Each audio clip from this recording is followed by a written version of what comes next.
In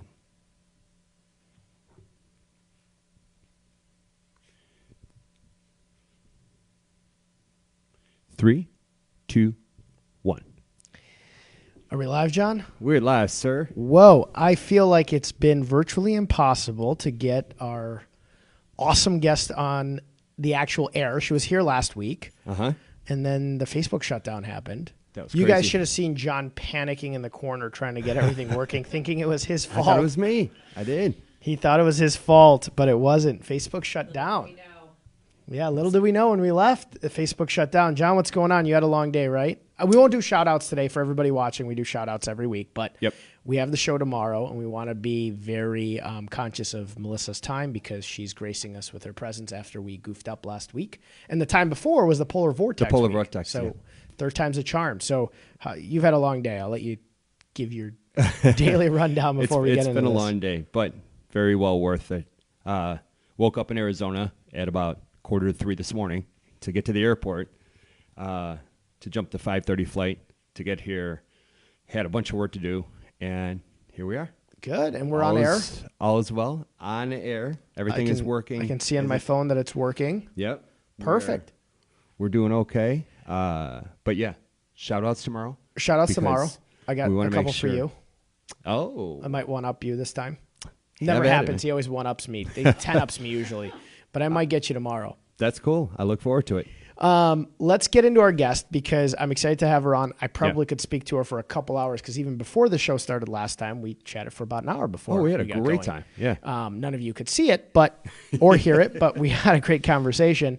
Melissa Graham, she's with Purple Asparagus. She's the CEO, and I love this. She's the head spear at Purple Asparagus. I'm not going to butcher this. I'm going to let you tell us what Purple Asparagus does and then jump into it. Sure. So Purple Asparagus is a nonprofit that educates children, families, and the community about eating that's good for the body and the planet.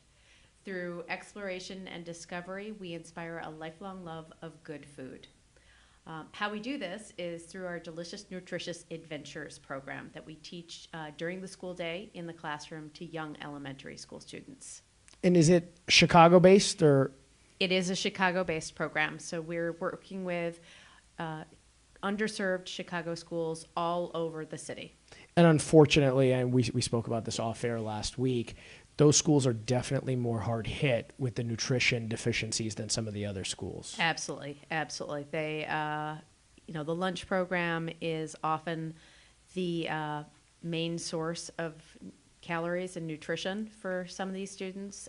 Many of them get breakfast, lunch, and sometimes even dinner at their schools. And you guys have a website, and I love on your website where you guys have some fun, delicious recipes. And it's almost an education piece, not just learning, like you said, how to eat in school, but how to take what you guys are teaching them in schools and then obviously transition that outside of school so they can continue being nutritious. Precisely. That is as I said, our goal is to get kids to love fresh fruits and vegetables, to go home and ask their parents to buy them at the grocery store, to really short circuit that process between parents having to try different fruits and vegetables multiple different times with their kids, to kids wanting to try it maybe the first or the second time. And even if they try it and don't like it, having the language to explain what they don't like about it or what they do like about it. Yeah, so they can almost set themselves up on, it's almost like a kid's healthy meal plan. When I was a personal trainer, I always told everybody your nutrition immediately correlates to your energy levels. Mm-hmm. And, kids need to sustain a certain amount of energy. They need to be able to get through school, have good brain function. And when we're speaking off air, realizing how hard hit some of the lower served areas are, it's awful. It's a terrible thing. Mm-hmm. Yeah. A lot of people talk about access, and access is a very big issue in these communities. But if you don't have education, the access goes often to waste. Absolutely. How did you get into this? So what was the background? Because it's obviously a great cause and it's unique. What got you into Purple Asparagus? Yeah, I mean, I'm a career changer. I was an attorney, as we discussed. Yeah. I was an attorney for 10 years. I'd always wanted to do something in food. And when I retired in my early 30s, I started a small catering company, and that was really going to be my main focus. And there was a group of us that had been involved in another organization, started Purple Asparagus on the side. And our original mission was to bring families back to the table, hosted small events, dinners, some occasional classes. What happened along the way, we were invited into a school called McAuliffe School in Logan Square. They were doing this whole Healthy Eating by Design initiative, multiple partners, University of Illinois, ourselves, and another couple nonprofits, and they asked us to put together a after-school program for parents and children together. So we put together this Healthy Snacks Workshop. In Healthy Snacks Workshop, we taught recipes very similar to what we do now, introduced fruits or vegetables.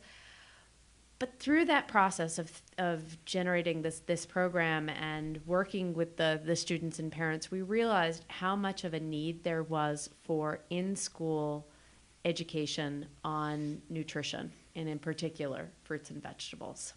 I really love that because it's like you took your passion, and then the passion took a route. Took me. Yeah, it took you, yeah. which is what happens to a lot of entrepreneurs. And then you almost fell into this area by having, obviously, the experience in Logan Square. What do you guys find is the kind of big challenge of being able to get the word out to all of because there's a lot of schools that are underserved. So there's only so much you guys can do unless those of you viewing, and we're going to get into that, volunteer, sponsor, and donate. What do you find is kind of the big challenge? Is it more the schools being the challenge, or is it just manpower? It is manpower. We have a wait list currently, probably about 20 schools that we could easily walk into. We've shown that our program is scalable. If we had one additional program person, we were able to hire one additional program person, we could walk right into 8 new schools. Okay. Yeah, so it's manpower. That's a really big issue. It's very volunteer heavy right now. We have one staff member that is solely dedicated to program activities. We have a couple contractors that work with us, but our goal is to just generate more funds to bring in those additional program people to expand our reach. And they're called volunteers? They are called volunteers. I love it. I love the spear, the spear lingo. Yeah. And how does somebody, if they want to become a volunteer or a volunteer, actually apply? So they can just go to our website, purpleasparagus.org, and there is an opportunity to join us, be a volunteer. That information then goes to me, actually, and then I send it either to my adventure spear, that's our program person, or my deputy spear, my assistant, and one of those two people would be in touch about volunteer opportunities. Okay. And so if somebody's volunteering, how do they go into schools? Do they talk to the kids? What's the process of that? So there's really 3 different ways that you can volunteer with the organization. First, we have volunteers that essentially own a program. They are our lead educators. They are the people who are in the classroom every single month, working with the kids, working with the schools, running our lesson plans. We then also have assistant educators. Those individuals can drop in on schools all over the city. They can do 5 programs a month. They can do 1 program a year. They're just there to help out the lead person and just have a really good time in the classroom because it's a lot of fun. Yeah, and I'm sure the kids love it. I mean, it's food, which all kids love, and I think that once they become educated on I'm sure you guys make it a lot of fun. The fun aspects of food and the healthy aspects of food. I'm sure it's a blast to be around the kids. It's a real blast. But what's even better is the huge impact that parents report after the program. We just really got our impact numbers from the last school year, and parents after the program are reporting that their kids, 76% are eating more fruits after the program. 67% are eating more vegetables. That's nearly a 20% increase from over the last 5 years since we've been operating. It's incredible because I think the average person who might not really have their finger dialed in on nutrition doesn't realize how much more effective as a person you are when you have nutrition. I mean, John and I were just joking off air about this fitness challenge that we can't really disclose John's magnificent weight loss and / body change functions yet, because there's other people competing. But I was in it too, and anytime I've even just changed my nutrition just a little bit better, I feel better, I perform better, and it's probably exponential for kids. And it's a lifelong lesson you're teaching them that's gonna take them very, very far in their, This is such a fundamental building block for so much that goes on. And our program, we're trying to combat obesity and diabetes and all of these other issues that come about from being obese. We're trying to short circuit that, make sure that doesn't happen in the first place, because not only are there the physical problems that occur from obesity and poor eating, but there's also the mental aspect of it, the psychological aspect of it. I mean, it's such a huge impact on anyone, but in particular children.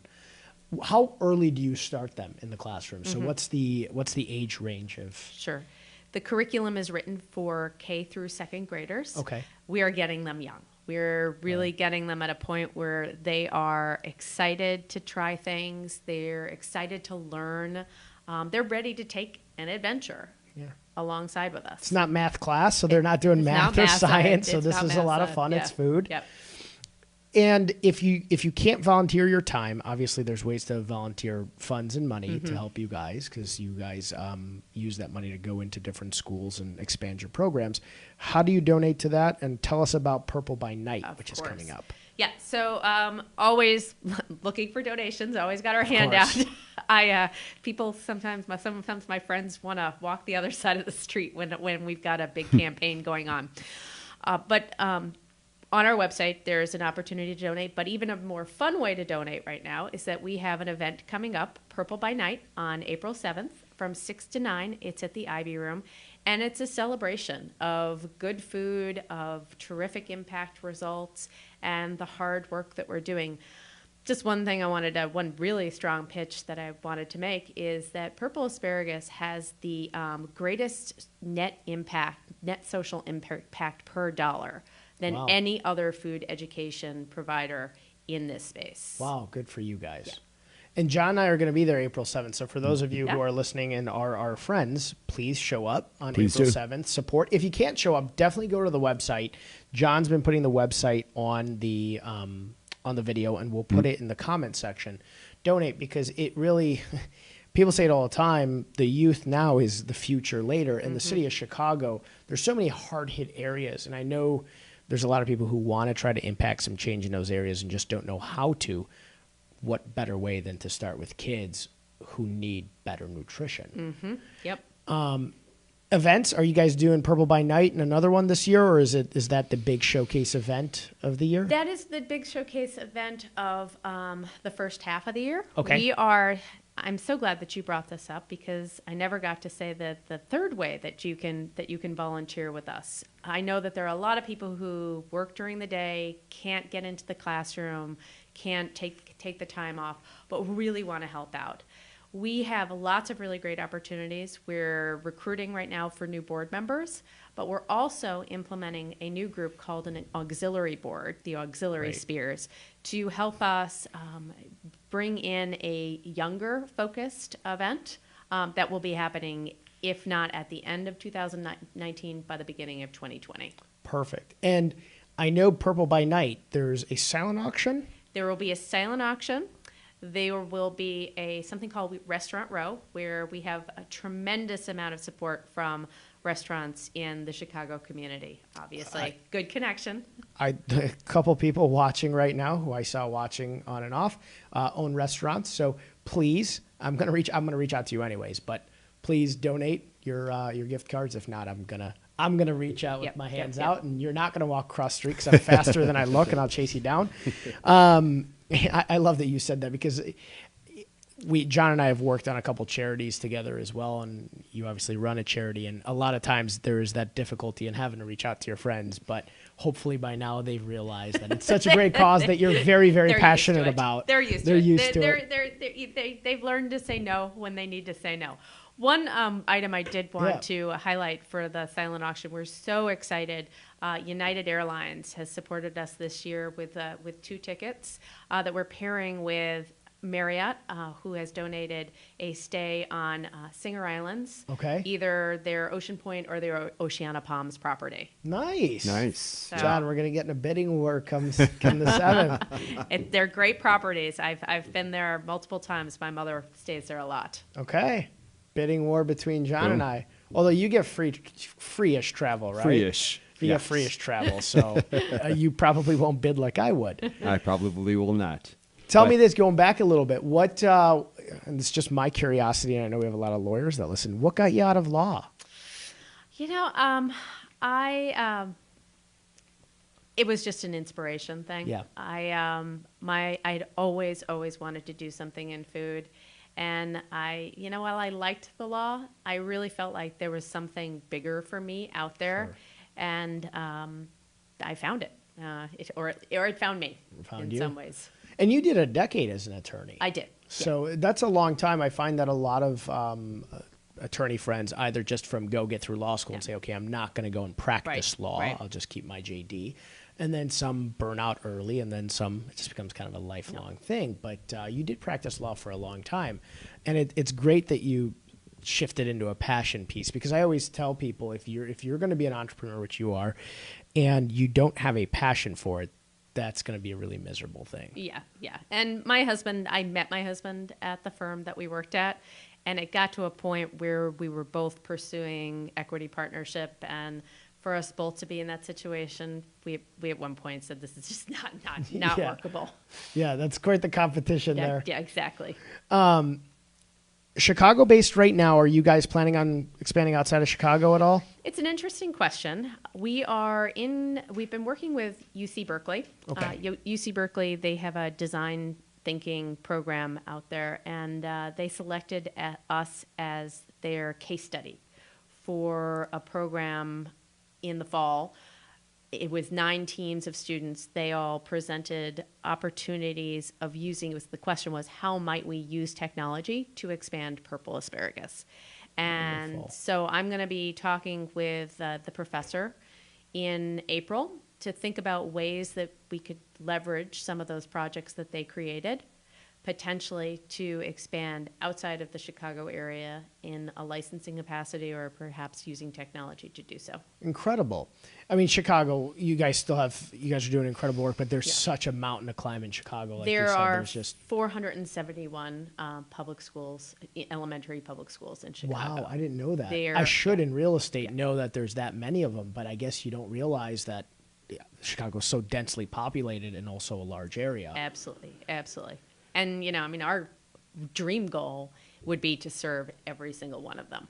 And how many are you guys in now? We are in 16 direct service, and we have 2 programs that it's one of those licensing agreements. It's out in Mount Prospect. Okay, that's right. We spoke about that off air in Mount Prospect too. So Chicago land in Chicago, you guys are covering. We've got the 2 that make us Chicago land. Any quick tips for parents who are listening who might not have their kids in Chicago schools about the fruit and vegetable idea? Yeah, I think it's make it fun, make it an adventure, and really that's the biggest thing for us is to get kids away from binary thinking of food being good, bad, healthy, unhealthy, but instead something worth exploring, worth talking about, worth getting excited about.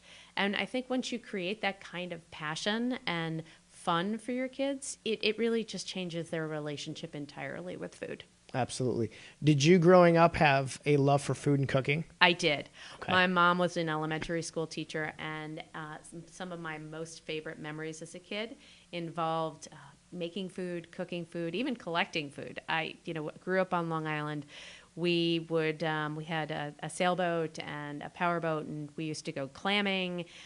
There was trips to the east end of Long Island every Labor Day weekend. We would go out with an empty car, come back. My mother would be fighting with my father about stopping at every single farm stand. She usually won. The ladies usually won. And we would come back, and the next week spend time pickling it, preserving it, putting it up in the freezer. And, I mean, this is back in the 70s. So my mom was a throwback in that way. Yeah. So that passion started young in you. Yeah. When did you move to Chicago? I've been in Chicago. I moved right out of law school, so that would have been 1994. Okay. So Yeah, law school on the East Coast? East Coast. East Coast, and then came to Chicago for Yeah, law. but I am most definitely a Chicagoan through and through. Well, I would venture a guess New York would probably benefit from something very similar to what you guys are doing as well. I'm sure they have some underserved areas that. They do.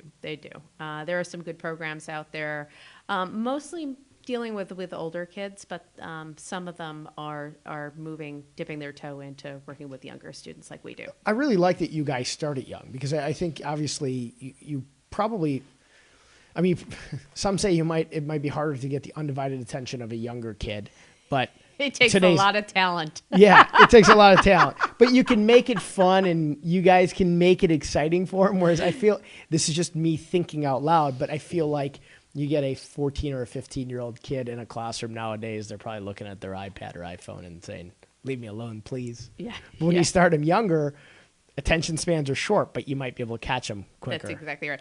I was just talking to someone about this weekend, and it was the idea of public speaking. We had to do a presentation in a class that I'm taking, and I was asked if I was nervous, and I said, you don't understand the audience that I'm usually in front of. Yeah. There's no politeness about this. If you cannot keep their attention, they're gone. Well, you went from, you have the opposite side in law where everybody's very serious. You got to somehow get their attention, to the other side where you have little kids and their attention span is all of like 3 seconds. And if you don't have it quickly, that's about it. Yeah. But it's great because, like you said, if you start them at that age and you can impact some passion in them, that passion's going to be very long-lasting for them. And you said originally you guys started with the bring everybody together for dinner. Do you guys still kind of press that mindset with the kids? We do. So much of the community programs that we teach are for parents and talking to them about how strategies on getting their kids to eat well and strategies to get dinner on the table in a way that's time effective and cost effective. And I think it takes it even a step further from nutrition then. You get the idea of they have their parents spending time with them and the impact of, having an adult that's giving them attention, especially at that age in an underserved area is so important. Yeah. John had a question. Sometimes he writes me love letters on his whiteboard there. And he's asking, how do you pick a school? So obviously there's a lot of underserved areas. What's the criteria and is there a pick process? Yeah. So right now when we're looking at schools on our wait list, first and foremost, it has to be a majority of low-income students. Frankly, we try to move it into the range of 90 to 100%. So the lower the income, the higher it is likely that we'll take it. The other one is it's just got to be a good fit. There's got to be a champion in the school. It could be a teacher, it could be a principal, it could be a gym teacher, it could be a parent who's going to work with us to make the program successful. Yeah. It is taught during the school day, and we do rely upon our teachers to be there and to be present. Sure. And if they get excited behind it, like you said, if you have a champion at the school that's going to get excited about what you're doing, it's really going to make your impact bigger. And it's, the process of obviously going into a school, you got to go into a school and obviously you have to fit within their curriculum. Is it just different from school to school? How you guys have to, get in there and get the program going? Yeah, it's become less so. There was at one point, I think when we were younger, more hesitation to bringing us in, but now the teachers and we've developed a reputation of quality educational programming. Our program does align with Common Core. It's we actually focus on literacy, and given that track record and that history and the teachers behind us, it's become less and less difficult. And I think one big misconception, and I used to have people say this to me when I was trying to talk to them about dieting, is that it's expensive to eat healthy. Do you guys kind of explain that it doesn't, being nutritious and healthy doesn't have to be expensive? Because obviously you're going into an area where budgeting is a factor. Yeah. Is that another part of it? It is. We talk a lot about we're not vegetarians and we don't advocate a wholly vegetarian diet, but we do advocate a lot including a lot of animal or vegetable protein into your diet. And that does tend to decrease your food budgets. Absolutely. Now, if we're such a country of relying upon 8 ounces of meat on the plate, and that is expensive. Yeah. And it's not just expensive for your budget, but it's also expensive for the planet and what's happening as a result of the way we raise our animals. It has to be consumed relatively quickly. Mm-hmm. That too. You have to eat that food pretty fast. And yeah, it's just my own personal diet. I do so much greens. I do so many vegetables for protein, and even my carbs really come from vegetables more so than they do from bread. You know, and it gives you so much nutrition. So it's great that you guys do that, because I think that's kind of the big misconception a lot of times is, well, if I want to eat healthy, I have to spend a lot of money, and I might have to be budget conscious. Absolutely. But it doesn't have to be that way. Absolutely. And that is one of our big initiatives in the coming year, is to incorporate more budgeting into our family cooking programs. We've been talking with some financial organizations that might be able to help us write that into our lesson plans. What I really like about, a lot of grocery stores are now starting to become budget conscious too. Like even Aldi is now very nutritious. I think they were on par with the Whole Foods and some of the bigger luxury and grocery stores, but budget friendly, and showing that you can be budget friendly yet nutritious and organic and healthy. Right. And there are resources. One of the phrases I don't like to use is food deserts. It diminishes the communities that we're going into. I mean, they're definitely underinvested, underserved, but there are resources in those communities. For example, we're working with the YMCA to help them with their produce pickup and drop-off days. Once a month, all over Chicago, they have Greater Chicago Food Depository, comes with a big truck full of vegetables, and we're bringing volunteers to help them unpack that truck and package it up for families in the community that want to get that produce. And if you have time to go, and I'm talking to the people who are watching, if you have time to go volunteer, you can also go to the Chicago Food Depository. I did that with our office a little while back, and it's a cool office building thing, and people do it all the time. You show up, and you can actually go pack the food there. Yeah, and then you can unpack it with us when you go to the with the YMCA. You can do both sides of that, pack it and then go unpack it. And I did want to mention another really important new partnership. We're working with Imperfect Produce. Okay. Imperfect Produce will be at our event. They are sponsoring our produce market. People at the event can support our program by essentially buying all the blueberries for this month at this school. And they'll walk away with some produce from Imperfect Produce they're donating. Oh, wonderful. And we're also in the upcoming year working out some relationship where students in our program will walk away with boxes from Imperfect Produce. How can people do that? Is that at Purple by Night? It's going to be at Purple by Night. It'll be at the event. John, we're going to figure out which berry you're buying, which berry I'm buying. But you have to buy a bunch of them at once. I will. I really like that. I really like that. That's a very creative way to get people who want to donate something that is absolutely impactful on a very large scale. It's very mission-centric. Exactly. Do you still cook at home a lot? Are you still a big cook? Because you're obviously very busy. I'm very busy. Very, very busy. I do. When I work really hard. My meals are a lot more simple than they used to be, especially my catering days. But I do try to cook as much as possible at home. What's your favorite dish? That might be like who's your favorite kid, which you can't say. But any selections of dishes you love? I mean, I hate to admit it, and I'm not a millennial, so I can admit it. I love avocado toast. Yeah, I do. I think it. Did you love it before it became a thing? I love avocados. I do too. Yeah. I don't know that I would have. I wouldn't have put those two together, but it is something that I love, and it's when I'm home by myself, as I am this week. My husband's gone. My son is out of town as well. I get to eat myself, and I'm going to have myself some avocado toast. Tons of avocado toast. Well, toast on its own is great. Toast on its own is great. Avocados are great. So you take two great things, you put them together, and their tastes don't really contradict each No, other. exactly. Two great things. Exactly. Put a little Aleppo pepper on top of it. So my breakfast when I'm dieting is 6 egg whites and half an avocado. So I'm always having an avocado with my breakfast. And I'm Yeah. just a big fan of avocados, so I have a ton. Yep. But actually, am I wearing my avocado socks? I don't think so. Oh. I might be. I'm not. I think I was going to grab them this morning. That would have been a perfect. That would have been perfect. Oh, man.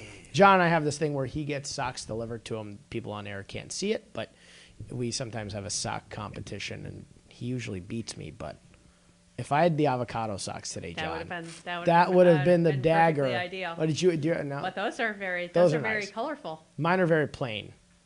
I don't know if they can see them. There you go. Yeah, I can there we see go. that they can see them. There you go. I did You did good.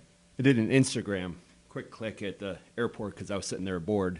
I've been putting up sock pictures lately and got a lot of likes on these. Yeah. Yeah, you know. You've done good with They're your sharp. socks. They're sharp. Thank you. His girlfriend Maggie, who's watching, she sends him Once a month. once a month a box of socks. Yeah. It's like all those shipments that are happening now, where you can buy almost everything in a Yeah. box that Oh, comes yeah. to your door. Yeah. Dog treats, ties, socks. Curated socks. I never Curated really. socks. Who Yeah. knew it? Who knew? Yeah, you do a good job, John. She does it. I just wear them. I just rock them. So you're obviously very, very busy with the charity and everything you guys are doing. What do you do in your free time? I golf. You golf? Yes. Weather's turning. I know. I'm very excited. I am very excited for that. Although Matt Rosen, who's also actually watching, I'm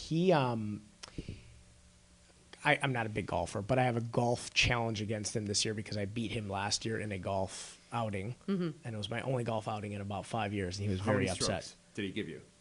He gave me 3, but we ended up even. Well, that's pretty good. So I won the bet, Yeah, but we played best ball. It was a mess. But anyways, he was very upset. I was very, very happy that I won. But I have to go get golf lessons soon because I have to play him again. I probably should have said this on the air because now he'll know I'm going to go get golf lessons. I want to surprise him with a win. Yeah. Where do you golf? Up in Wilmette. Up in Wilmette. Okay. I'm in Northbrook. So maybe I'll have to come by you and get lessons. Maybe I'll have to get lessons from you. Speaking of lessons, any advice, we always say for entrepreneurs or people looking to get into a charity that maybe you've learned a piece or 2 pieces of advice?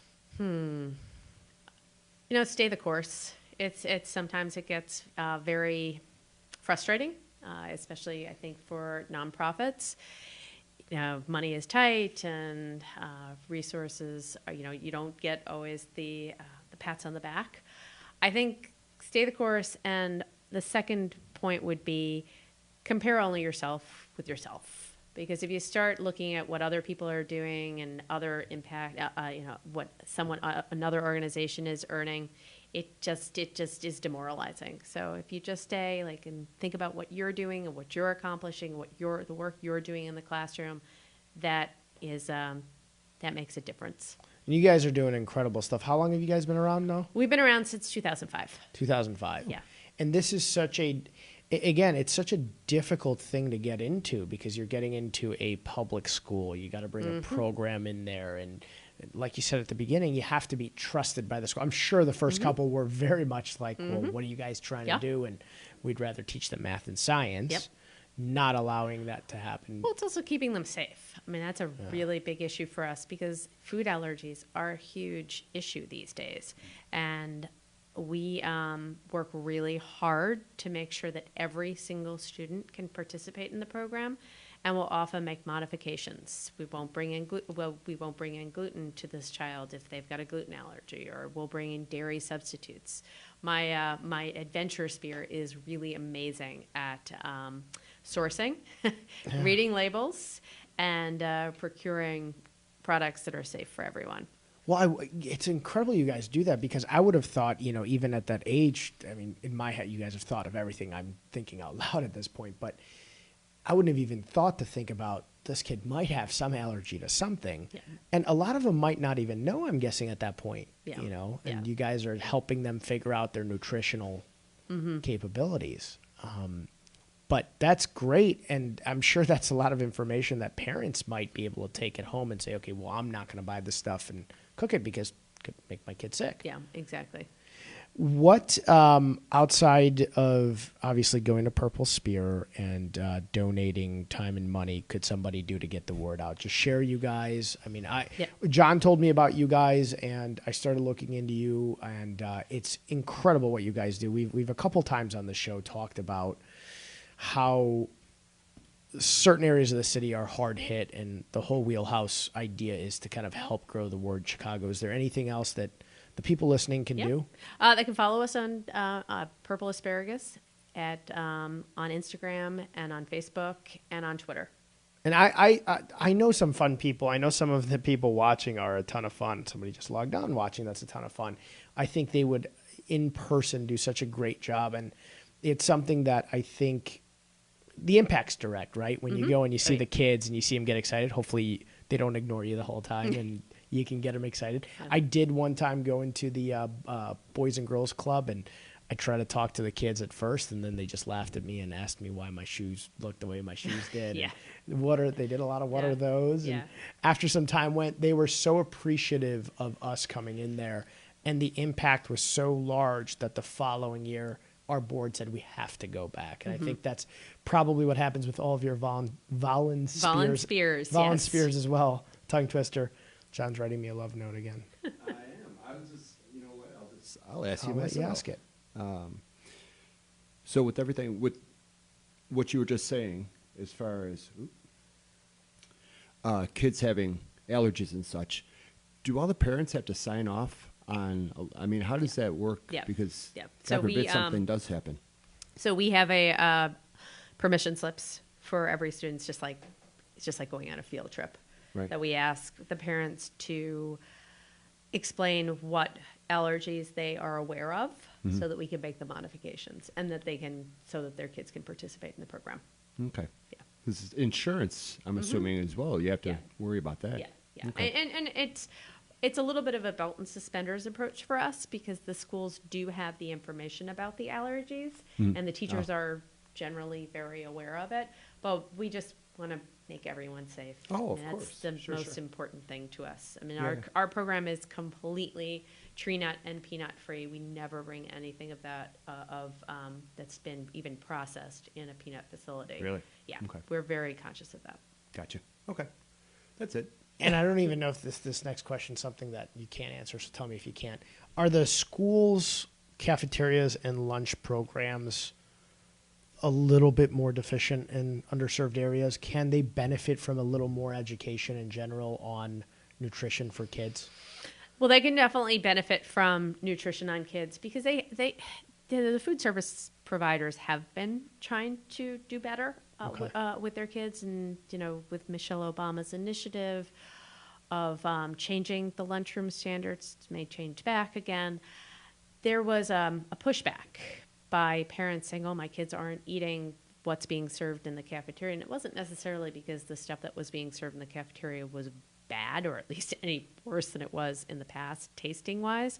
It's that, all of a sudden you take a middle school student and you're going to give them more vegetables and more fruits. It's a hard transition, and it takes a little bit of time. So that's where we feel like we come in and short circuit it and make it easier for the lunchroom people, make it easier for parents at home, for their kids to be more willing to try things. Sure. I didn't even think about that. When you start them that young, by the time they get to junior high, that's something they've now become accustomed to, is that fruits and vegetables. So when it's in front of them in junior high or then in high school, they're much more likely to gravitate to eating that than, if they've been eating McDonald's all the time and now all of a sudden the fruits and vegetables don't seem too appetizing. Well, and they also have a framework for understanding and tasting it. We, in our classroom, we provide each session taste and texture vocabulary words and talk about the foods that we're eating after we taste them. And I always explain to kids when I first meet them that I don't expect them to like everything. I just expect them to try it and to be respectful about the words they use after they've tried it. Is purple your favorite color? It is not. Red is my favorite color. Red's your favorite color? Yes. How did the purple asparagus come about? Because you're wearing purple, so I know. now I am. I know. Glasses And are I have red. a lot of I'm having a split personality day. We had member of our board when we first were starting out. And it was right around this time, maybe a month later, that the organization was founded. And he came to us with a whole bunch of like 20 names that were very traditional. I can't even remember what they were. And it was, he even said, and out of left field, purple asparagus. And it just resonated with me because a lot of what we are out there doing is showing kids the diversity that's out there in the food world, and that not all asparagus is green, not all tomatoes are red, not all berries are, not all raspberries are red. I actually didn't know that not all asparaguses were green. Yes, they are not. John, did you know that? I did. I've had purple asparagus. Yeah. Really? Yeah. Well, It's and great. then don't forget about the white asparagus. Oh, that's know right. if There's I've had white that. asparagus. So white asparagus is a very sad story. Oh. Because white asparagus, how it retains white is that it's grown underground, and the farmers light. won't let the light on it so that so it can't turn green. So I always say we should free the white asparagus. Well, that's sad. Yes, it is. Is it sad. just to make it look white? Yes. Oh, that's terrible. Somebody had to sit and think of that whenever 100 years ago. Some Be crazy like, farmer was yeah, like, I wonder what would happen if we yeah. keep it under the dirt. It's crazy. Keep them in jail under the ground. Yeah, right? Imprisoned. Yeah, I wonder how do they grow smaller typically because they're not getting as much sunlight? I don't eat white asparagus. Yeah, I you're feel like, so I'm not sorry eating for it. that neglected asparagus. It's also really expensive because of that. I don't think it's that much smaller. I think it's about the same size. I've Interesting. seen it. I've just never bought it. 'Cause Well, it when is. she It's said like white twice as much. asparagus, Twice I've as definitely much. seen the photos of it and maybe seen it. But off the top of my head, I would have always just assumed asparagus was green. Tastes the exact same. Purple and Yeah, green. it does. It does, and it's very difficult to have it remain purple after you've cooked it. It's True. usually grilling sometimes helps, but most of the time it just washes out. And it looks Yeah. like It's like, oh, it's just. I'm it's going to have to asparagus. have me some purple asparagus because I actually really like asparagus too. well, this is it. In about a month, it'll be the right time to get it. You can go over to any of the farmers markets, and you'll find displays and displays of purple I'm asparagus. cooking it and I'm tagging you guys, and I typically only cook on a grill as soon as the weather gets nice, so I'll leave it purple at the end, and I'm tagging you guys in There it. you go. Did you say tag or inviting? Are we? Is that? what I you- can invite. Well, she is probably a really good chef/cook, so bet. I don't Yeah. want to let her down. Right. You, I don't care. Yeah, me. You're going to be Doesn't like, matter. whatever. It's decent, and if you don't like it, too bad. Right. I don't want to let Right, her right. down. I'm good on on my green egg smoker Oh, because yeah. you can almost never goof the green egg up. Yeah. I mean, you can, but yeah. you have to be a little bit of a bonehead to do that. But Well, yeah, I can. There you be. But I'm good on a grill and I'm good on a smoker. Put me in a kitchen and I'm like, not the best. Yeah. Outside fire. That's Outside fire. Put me outside and I'm okay, which means I could probably cook inside, but I have a little more anxiety with it. Did you feel, and this is more a cooking question, that you just tried a lot of stuff when you were cooking? yeah. Yeah. Yeah. Yes. Especially when I was catering, I was doing a lot of recipe development. I, in fact, at one point had a small contract with S.C. Johnson to do recipe development for Wow. their Right at Home website. Good for you. Yeah. Lucky That was a lot of fun. lucky family you have Yeah. because you're a good cook. I always say if you have a mom, a grandma, a dad, somebody in the family who's a good cook, you're very, very lucky. Yep. My grandma was a great cook. My mom, she's going to watch this and get mad at me, but she was a so-so cook. But because my grandma was so good, Right. she never had Set to the bar develop way up there. those skills. My dad Right. was actually a good cook, but your You're family's definitely in probably, trouble with your mom now. Yeah, Yeah, right. I know. She admits it. She's Okay. a lot of effort. She did everything else great. She was a wonderful mom, but my grandma was such a good cook that Good she save. just never ever had to be a good cook. And now that we're on, she was very afraid of Facebook, so she wouldn't get Facebook. And then once we went to YouTube and everything else, she's like, "Well, honey, now I can watch you because it's on YouTube." So she'll just go on her Apple TV and Oh, got it. watch Okay. it off that. But she wouldn't get on Facebook for some reason. She thinks that her information might be compromised on Facebook, unlike everywhere else in the entire world Right, that compromises right. your Yeah, information now. Well, I'm very excited about Purple by Night. Like I said, John and I are definitely going to be there. We don't want to keep you too long. I think we could go on for a very, very long time. John, you've shared the link to get tickets to Purple by Night. Yeah, you got the graphic up We're now? going to put the Purple by Night link in the comment section. So please get tickets. For those of you who have restaurants, who I know, I'm going to be hitting you up so we can get some restaurant cards for your Awesome. restaurant Yes. row, because that's going to be awesome. And if you guys want to join us, please come. How much are your tickets? 125. 125. And 135 at the door. So get them beforehand. Okay. First 3 people who agree to go with us, I'll cover the first 3 people's tickets. Whoa. So first 3 people who say they will go with us, your tickets are on me. So there you go. All right. We're Well, going to share that. Maggie's You know what? I'll take Maggie as my date. That's okay. Oh, no, That's you fine. won't, sir. But first 3 people, seriously, I'd love to see more people come to the event. And obviously, if they come to the event, I think they're going to be as passionate about what you guys are doing as everybody else who's involved. And we really appreciate it.